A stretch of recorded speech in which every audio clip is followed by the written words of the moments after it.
है। बाबा के समर्थन में अजमेर के भी बाबा आ गए हैं, बाबा के समर्थन में तमाम दरगाहों के भी बाबा आ गए हैं। वजह है ना, मतलब एक कहावत है, चोर चोर मौसेरा भाई। ये सच है कि हिंदू धर्म पर संकट है, और ये संकट अगर वो चाहते हैं कि लठ के जोर पर, क्योंकि इनके दिमाग में यह डाला गया कि इस्लाम भी तलवार के जोर पर फैला, लेकिन नहीं, इस्लाम न तलवार के जोर पर फैला, न इस्लाम शलवार के जोर पर फैला युद्ध हवाई की वजह से। सुन लीजिए, इस्लाम किरदार के बल पर। इस्लाम ने इन तमाम पाखंडों से बाहर निकाला है। इस्लाम ने ऐलान किया है कि जो कुछ भी होगा, वल क़द्र खैरिही व शर्रिही मिनल्लाहि ताला। बाबा बागेश्वर को यह अधिकार प्राप्त नहीं है, या बाबा रामदेव को भी यह अधिकार प्राप्त नहीं है। बोले वो पत्थर वो मारे पहला जिसने पाप ना किया हो और वो पापी ना हो। जहां मरने के बाद भी कहा जाता हो कि जब तक पिंड दान नहीं करोगे, जब तक गौ दान नहीं करोगे, जब तक खटिया दान नहीं करोगे, जब तक तोशक तकिया दान नहीं करोगे, पंडित जी को वस्त्र दान नहीं करोगे, तब तक जो है मोक्ष की प्राप्ति नहीं होगी। मिला देते हैं बाबा बागेश्वर जी, आपके चैनल के माध्यम से कहता हूं, एक आदमी को मेरे कब्जे में ला दीजिए। फिर हिंदू धर्म क्यों खतरे में है भाई? जब आप इतने बड़े शक्तिशाली और महान ज्ञाता हैं, आप तो माने इतने बड़े आत्मज्ञानी हैं कि आने वाले दिनों के भविष्य वक्ता, तो साहब आप पे संकट क्यों छाया हुआ? उन्हें मैं नाम नेहाद मुस्लिम कहूंगा, यह हक मुझे हासिल है। जो लोग तावीज और गंडे की दुकान खोलकर बैठे हैं। मध्य प्रदेश के एक बाबा हैं, वो लगातार कह रहे हैं कि हम सनातन का समर्थन करेंगे, जो भी इसके खिलाफ बोलेगा हम कुछ भी करने के लिए तैयार हैं।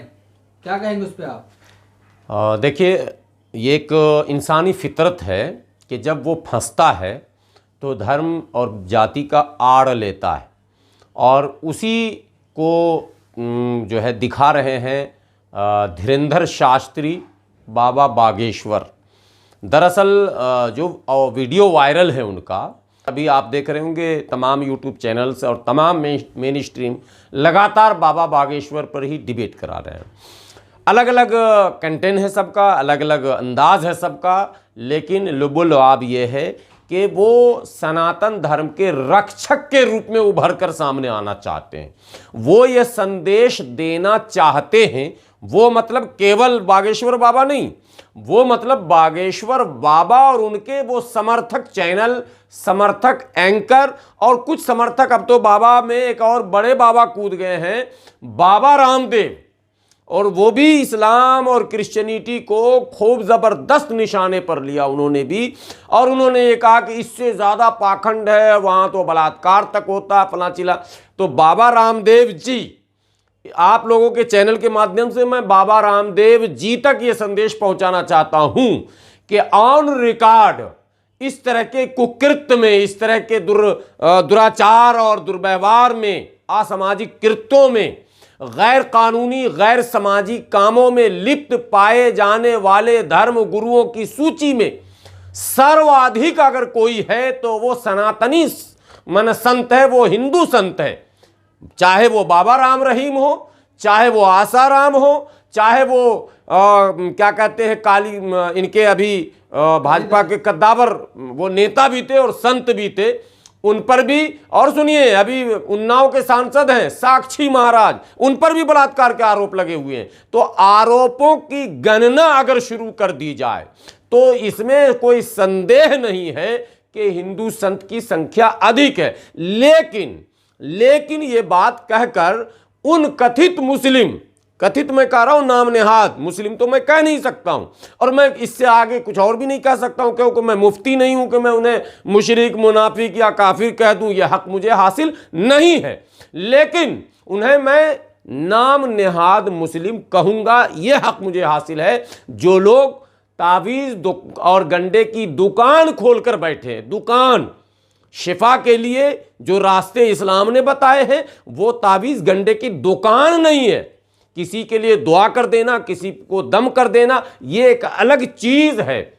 लेकिन जो टेबल लगाकर, बोर्ड लगाकर रूहानी इलाज के नाम पर भूत शैतान जिन सब भगाया जाएगा और आपको सुख चैन दिलवाया जाएगा। नौकरी पानी है तो हमारे यहाँ आ जाइए, और लड़की से आपका अगर लव चल रहा वो मान नहीं रही तो हमारे यहाँ आ जाइए, वशीकरण हम करेंगे, फलाकरण हम करेंगे। ये सारे जो ढकोसले हैं, ये सारे जो पाखंड हैं, ये सारा जो अंधविश्वास है, इसका इस्लाम सख्त विरोधी है। इसीलिए आज बाबा बागेश्वर के साथ साथ उन तमाम बाबाओं से यह सवाल उठता है। और बाबा बागेश्वर के नाम पर एक बात आप लोग पत्रकार हैं, याद रखिए, और जनता को यह बात जाननी चाहिए कि सनातन धर्म, हिंदू धर्मों में कहा जाता जो है शुभ दिन, अशुभ दिन, शुभ घड़ी, अशुभ घड़ी, कब हमको शिलान्यास करना है, कब ये सत्यानाश करना, वो सब बना हुआ है। वो कोई मकान बनाते हैं तो पंडित जी को दिखाते हैं दिशा क्या होगा, दक्षिण होगा, पश्चिम होगा, पूरब होगा, उत्तर होगा।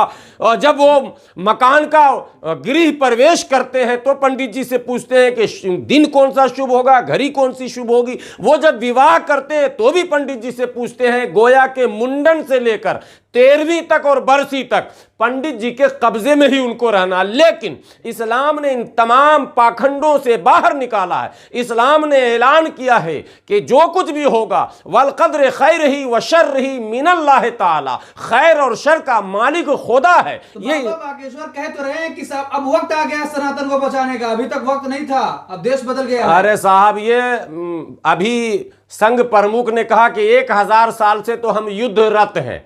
किससे युद्धरत है भाई? धर्म दरअसल बोल नहीं पाते हैं, वो धर्म बचाने में ही लगे हुए 1000 साल से। 1000 साल से पहले क्या था साहब? 1000 में संकट क्यों आया? सच पूछिए तो हिंदू धर्म का प्रचार और प्रसार जितना महाभारत और रामायण सीरियल से हुआ है उतना किसी साधु पंडित और किसी बाबा से आज तक नहीं हुआ। हिंदू धर्म को टी सीरीज ने बचा लिया, हिंदू धर्म को महाभारत और रामायण ने बचा लिया, हिंदू धर्म को इन तमाम चीजों ने अब तक बचा कर रखा। और आखिरी में सत्ता के बल पर, सत्ता की ताकत और सत्ता की हनक पर आप हिंदू धर्म थोप रहे, उस अंधविश्वास को स्वीकार करने के लिए बाध्य कर रहे हैं, वो नहीं होगा। अभी खिलाफ बोल रहे हैं, बाबा कह रहे हैं जो हमारे खिलाफ बोलेगा नंगा कर देंगे। बाबा तो कह रहे हैं कि जो लोग कन्वर्जन करके क्रिश्चियनिटी में चले गए थे या कन्वर्जन करके इस्लाम की तरफ चले गए थे, हम उनकी घर वापसी करा रहे हैं, इसलिए हमें कटघरे में लाया जा रहा, इसलिए हम पर आरोप लगाए जा रहे हैं। मैं कह रहा हूं जो लोग कन्वर्जन करके चले गए तो उनकी घर वापसी आप कराना चाहते हैं।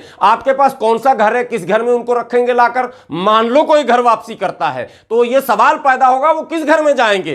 तो ये कहते हैं वही घर जिस काली कोठरी से, जिस अंधेरे मकान से डरकर, अंधेरे से डरकर उजाले की तरफ हम गए थे, तुमको वापस उसी अंधेरे घर में आना होगा। इसी का नाम है घर वापसी। छुआछूत, भेदभाव, ऊंच नीच, मानवता के नाम पर कलंकित करने वाले शब्द कि फला अमुक नीच है, अमुक अशुद्र है, अमुक फला है, ये इसका कंसेप्ट इस्लाम में नहीं है। इसीलिए मैं मुसलमानों के उन मौलवियों से भी कहता हूं आपके सामने कि आप खुदा के वास्ते इस्लाम के अंदर जात और बिरादरी के जहर को न फैलाएं कि सैयद और शेख जो है और खान आला है और बाकी जो है वो अदना है और औसत है। ये कंसेप्ट इस्लाम का नहीं है, ये इसी भारतीय संस्कृति जिसे सनातन और हिंदुत्व आप कहते हैं उसकी ये बनाई हुई संस्कृति है। तो बाबा बागेश्वर भी कह रहे हैं कि तो आला होता है, वहां रेप होता है जो मुसलमान में लिया जाता है। नहीं, बाबा बागेश्वर को यह अधिकार प्राप्त नहीं है, या बाबा रामदेव को भी अधिकार प्राप्त नहीं है। बोले वो पत्थर वो मारे पहला जिसने पाप ना किया हो और वो पापी ना हो, तब तो बात समझ में आए। सबसे ज्यादा जहां अंधविश्वास हो, सबसे ज्यादा जहां पाखंड हो, सबसे ज्यादा जहां भूत और पिशाच और क्या कहते हैं गृह कलेश और गृह प्रवेश इसी में बांध के रखा जाता हो, जहां मरने के बाद भी मुक्ति न दी जाती हो, जहां मरने के बाद भी कहा जाता हो कि जब तक पिंड दान नहीं करोगे, जब तक गौ दान नहीं करोगे, जब तक खटिया दान नहीं करोगे, जब तक तोशक तकिया दान नहीं करोगे, पंडित जी को वस्त्र दान नहीं करोगे, तब जो है मोक्ष की प्राप्ति नहीं होगी। ठीक इसी तरह 2 मिनट और सुन लीजिए, उसके बाद आपका सवाल लूंगा। ठीक इसी तरह हमारे कुछ मौलवियों ने भी मरने के बाद भी पीछा नहीं छोड़ा। देखिए, कर्म से इंसान जन्नत में, अमल से जिंदगी बनती है, जन्नत भी जहन्नम भी। ये खाकी अपनी फितरत में न नूरी है न नारी है। अगर आमाल बेहतर होंगे, कर्म बेहतर होगा तो हमें स्वर्ग और जन्नत मिलेगा। वरना कोई मौलवी, कोई फकीर, कोई संत, कोई साधु, कोई पाखंडी हमें जन्नत नहीं भेजा सकता है। तो बाबा हमारा क्या कह रहे हैं? बाबा कह रहे हैं कि हम किसी को कब्जे में ला देते हैं, तुम्हारे आगे क्या होने वाला है वो सब बता देते हैं। कब्जे में ला देते हैं। बाबा बागेश्वर जी, आपके चैनल के माध्यम से कहता हूं, एक आदमी को मेरे कब्जे में ला दीजिए, बस सिर्फ एक आदमी को। किसको कब्जे में करना चाह मैं रहे हैं? एक आदमी को मेरे कब्जे में कर दिए, मैं नाम नहीं बताऊंगा। एक आदमी अगर मेरे कब्जे में आ गया बाबा बागेश्वर जी, पूरा देश आपको सैल्यूट करने लगेगा। लेकिन मेरा दावा है, एक मक्खी को भी आप कब्जे में नहीं कर सकते। ये बनावटी बातें हैं, ये तमाम एबीपी रिपोर्टर के बारे में सब बता दिए। तुम्हारा भाई कौन है, चाचा कौन है, तुम्हारी भाभी कौन है? वो तो मैं आपके बारे में बता दूंगा। आज के दिन में तो इतना आसान हो गया है कि सबका प्रोफाइल लोग खंगाल लेते हैं आसानी से। मेरे फेसबुक पर 2 नाम के आईडी हैं। आज एक दोस्त से मेरी बात हुई, मैंने कहा यार मेरा फेसबुक नहीं देखते हो? बोले कौन सा देखूं, आपने आईडी कई बनाई। मैंने कहा कई नहीं, 2 हैं। तो सबके अकाउंट्स हैं, ट्विटर पे अकाउंट हैं, इंस्टाग्राम पे अकाउंट्स हैं, फेसबुक पे अकाउंट्स हैं, व्हाट्सएप पे हैं, पूरा सोशल कनेक्शन है। इस कनेक्टिविटी के दौर में किसी का प्रोफाइल निकालना इतना आसान काम है। और एक बात बताता हूं, अब बाबा क्या बोलेंगे, आप लोग तजुर्बेकार हैं, घूमते हैं, पत्रकार तो बहुत घूमते हैं, काम ही घूमने का होता है। और जो लोग आपके चैनल को देख रहे हैं, मैं उनसे कहता हूं, उनका भी तजुर्बा सामने आना चाहिए। बाबा बागेश्वर तो बहुत बड़ी चीज है, करोड़ों की संपत्ति और करोड़ों का तामझाम है उनका। अरे बेचारा जो गरीब सा एक पंडित जी है, वो 500,000 रुपए का एक तोता रखता है, एक पिंजरा रखता है। आप देखते होंगे कोर्ट कचहरी में जाते होंगे या सड़कों पर कहीं कहीं बैठा मिलता होगा, 10 रुपया दीजिए, तोता आपका भाग बता देगा, तोता आपकी तकदीर बता देगा। तो 10 रुपया पंडित जी के हाथ में दीजिए, पिंजरे से तोता निकलेगा बाहर और लिफाफा एक निकालेगा और तो पंडित जी के हाथ में दे देगा। और पंडित जी वो लिफाफा पढ़ के बता देंगे, तुम्हारी बीवी तुमसे नाराज चल रही है, बच्चे तुम्हारे हुक्म में नहीं चलते हैं, पड़ोसी तुमसे बहुत जलता है। ये नेचुरल चीज आप बता रहे हैं, पड़ोसी सबका जल रहा है आज के जमाने में, बच्चे कोई काबू में नहीं रह रहे ठीक से लोगों के। तुम सोचते कुछ और होता कुछ। अरे यार, 100% लोग जो सोचता वो हो नहीं पा रहा। मैं सोचता हूं देश का प्रधानमंत्री बनूं, हो सकता। मैं सोच रहा हूं खरब नील जितना हो सब मेरे ही पास आ जाए, हो सकता। जो चीज संभव नहीं है उसको, यानी असंभव को संभव बनाने की बात करते हैं। अरे साहब, तो देश के मालिक बन जाओ, फिर हिंदू धर्म क्यों खतरे में है भाई? जब आप इतने बड़े शक्तिशाली और महान ज्ञाता हैं, आप तो मैंने इतने बड़े आत्मज्ञानी हैं कि आने वाले दिनों के भविष्य वक्ता, तो साहब आप पे संकट क्यों छाया हुआ? धर्म पर संकट क्यों छाया हुआ? खतरे में आप क्यों हैं?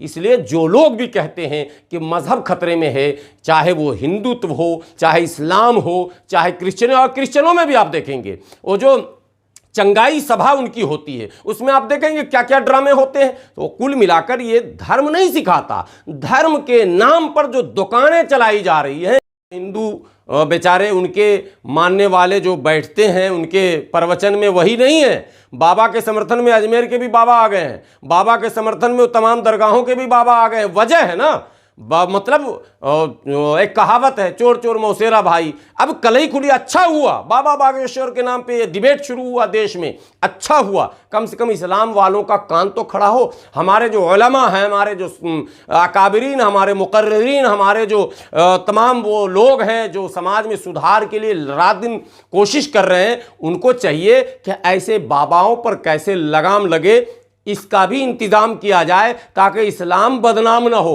जैसे बागेश्वर बाबा हिंदुत्व को बदनाम कर रहे हैं, मगर हिंदू धर्म की बनावट ऐसी है कि उससे उनका नाम हो रहा, और तमाम हिंदू धर्म के साधु संत उनके साथ खड़े हो गए कि नहीं, तो सनातन धर्म की इससे उन्नति हो रही है, प्रगति हो रही है, विकास हो रहा, सुरक्षा हो रही है, घर वापसी का मार्ग प्रशस्त हो रहा।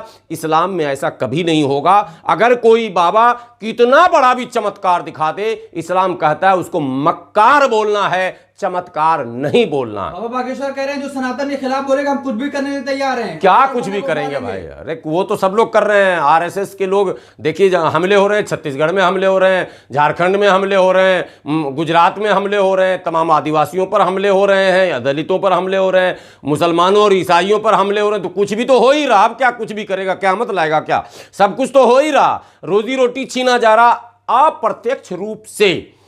जो भी माइनॉरिटीज में लोग हैं, चाहे वो मुस्लिम हों, सिख हों, ईसाई हों, पारसी हों, इन तमाम लोगों को, पारसी का नाम इसलिए नहीं आता कि वो बहुत माइक्रो माइनॉरिटी हैं और वो इकोनॉमिकल बहुत स्ट्रांग हैं, वो टैक्स पे ही हैं, देश के मैंने अर्थ की जो है वो रीढ़ की हड्डी है, इसलिए उनको लोग टच नहीं करते और वो इस स्थिति में रहते भी नहीं कि वो उनको टच किया जाए। लेकिन मुस्लिम सिख ईसाइयों को बाज़ाब्ता निशाना बनाया इसलिए जा रहा है, उनको भयभीत इसलिए किया जा रहा है, उनकी तंजीमों पर नजरें इसलिए रखी जा रही हैं, उनके तंजीम में जो लोग मुबल्लिगीन हैं उनकी गिरफ्तारियां इसलिए हो रही हैं कि इनको डर और भय है। संकट तो है, ये सच है कि हिंदू धर्म पर संकट है, और ये संकट अगर वो चाहते हैं कि लठ के जोर पर, तलवार के जोर पर, बंदूक के जोर पर टाल देंगे, क़यामत तक नहीं टाल सकते हैं। चूंकि इनके दिमाग में यह डाला गया कि इस्लाम भी तलवार के जोर पर फैला, लेकिन नहीं, इस्लाम न तलवार के जोर पर फैला, न इस्लाम शलवार के जोर पर फैला जो दवाई की वजह से। सुन लीजिए, इस्लाम किरदार के बल पर फैला है, और किरदार अगर आप भी बेहतर बना लोगे तो आपके घर में भी स्थिरता आ जाएगी। जो चल रहा है ना विकेट गिरने का, ये विकेट गिरता ही रहेगा, यह आज नहीं गिरा है पहला, या कल नहीं गिरा है, ये तो कई सौ साल से इस्लाम आया उसमें लोग समा गए, क्रिश्चियनिटी आई उसमें लोग समा गए, सिखिज्म, सारा सिख तो हिंदू ही था, सारा ईसाई तो हिंदू ही था। भारत में जो है, मैं उसके बारे में कह रहा हूँ, मुसलमान भी हिंदू ही था, उसी से लौट के आया है। आज जितने लोग धर्म बदल रहे हैं वो भी हिंदू से ही जा रहे हैं। इक्के दुक्के बीच में आ जाता है वो बेचारा त्यागी जैसा आदमी, वो भी मजबूर है, उसके पीछे भी जाएंगे, बंद कमरे में पूछेंगे, हालांकि वो पता है उसको वीडियो वायरल हो जाएगा इसलिए वो बोलेगा नहीं, लेकिन उसका दिल भी कह रहा कि हम तो फंसे हुए हैं इसलिए इस तरफ आ गए हैं। अंदर से वो अभी भी जो है धर्म त्यागा नहीं है, नाम त्यागी जरूर रख लिया।